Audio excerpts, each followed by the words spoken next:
Hello, YouTube. Touching up this saw. Jules was running just a little while ago, getting ready for tomorrow. I got them all done. We have been working. Okay, but I'm marking my saw. This is my starting point right here. I'm marking it. Let's see how long it takes to touch one up, because most of your saw sharpening is touch-ups, not hand filing. So right now we're at like 33 seconds, something like that. So this is all just touch up. Just getting that working corner back nice. Got 3, 4 nice strokes. Ooh, boy. Talking about nice. This thing's going to cut.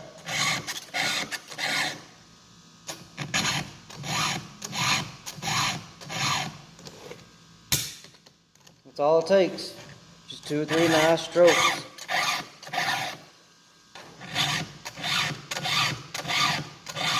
Because most of the time you don't dull them. They're not completely dull. I don't wait that long to sharpen mine anyway. But you do hit the occasional rock, the occasional nail.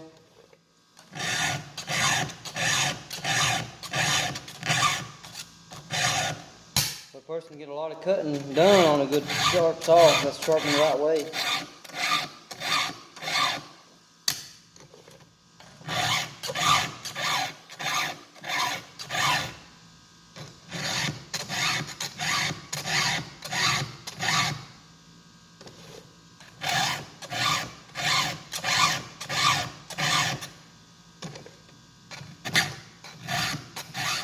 Ooh, that one's a little roughy. This is a 20-inch bar, skip tooth chain. Nothing no funny, not weirdo-ness. I'll let you see it in just a second. Well, you can see if I skimped out on it.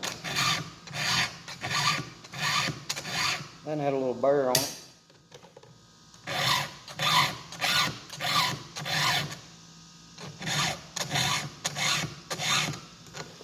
Alrighty. Last one. Boom.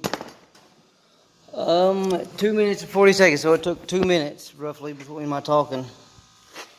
You can see the file marks. I'll mark them with a file. I'm gonna stop it and turn around, let you see how good it looks. Alright, here we go.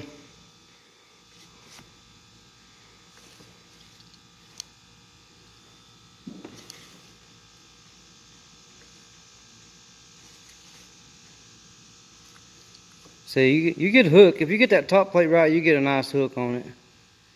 You can't really see the hook from the inside. Well, that's just how they are, though.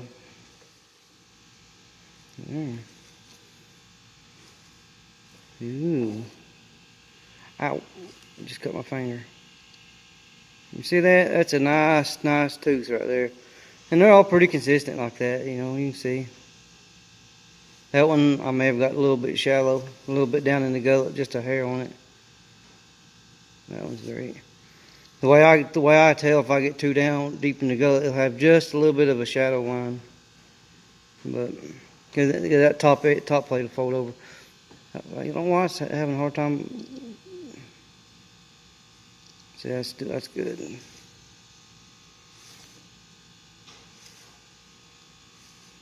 That's how we probably done come back around by now, right? Let's see. Yeah, right up here's our mark. We done come back around and then some. There you go. I can show you this other side. I can show you the other side, but it ain't gonna do no good. So roughly 2 minutes to get a saw razor sharp. I don't have to hit the rakers because I didn't take much off. I just cleaned it up, smoothed it up, just like if you was running like a butcher. If you was running a steel, you just get that edge back nice. The edge is always there. You just straighten that edge up. That's pretty much all I just did. I just hit 3 or 4 nice little strokes, get that edge back, get that top plate nice and sharp. It was cutting good to begin with, but I do that every time we use one. I don't know why I do. It sounds stupid. And that's why I sharpen tens of thousands of saws, because every time I bring home from the job, whether it needs it or not, I'll hit them a few licks.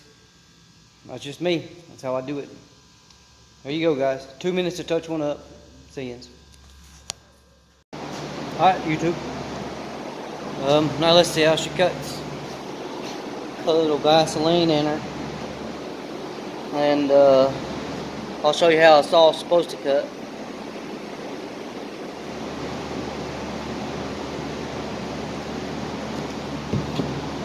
And there's people out there can sharpen saws. I never said anybody couldn't.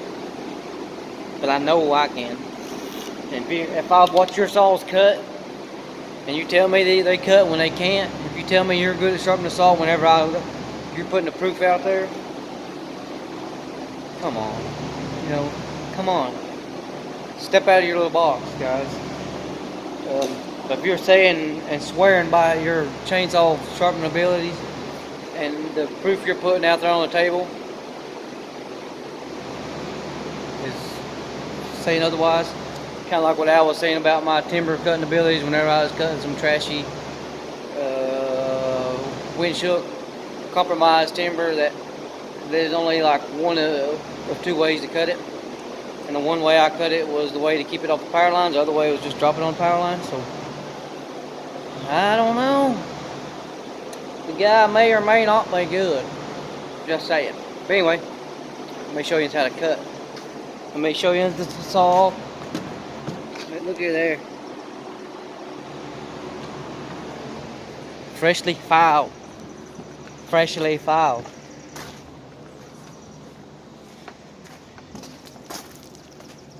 And I'll tell you a truth and a fact. As much timber as I cut, you have to bang over very little of it. So all that stuff you see on channels where they're banging over, where they're banging over this stuff, that's residential, and some of that stuff a lot of that stuff's cake anyway.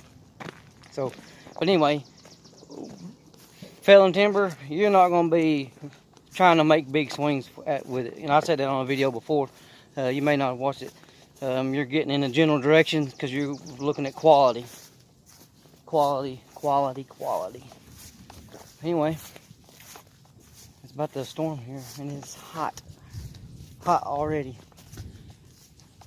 I'll get some hard oak for you, where you can see how they're supposed to cut. Let's see. There's a bunch of blocks right here. I hate to ruin a block of wood. Most of it's cut up. Some of that up there is hollow, so I don't want to. You can see this right here is some really good wood right here. Let me turn this old girl around. I don't want you thinking we're talking smack, so I'm gonna not turn it around, because somebody will be like, "Oh, you didn't. That wasn't a factual video. That wasn't the truth. That wasn't how it is." Oh. But you can see this, can't you? I may need to cut from this side. I'll show you. And this saw usually, I mean, it's dead cold. And usually this saw will start first pull.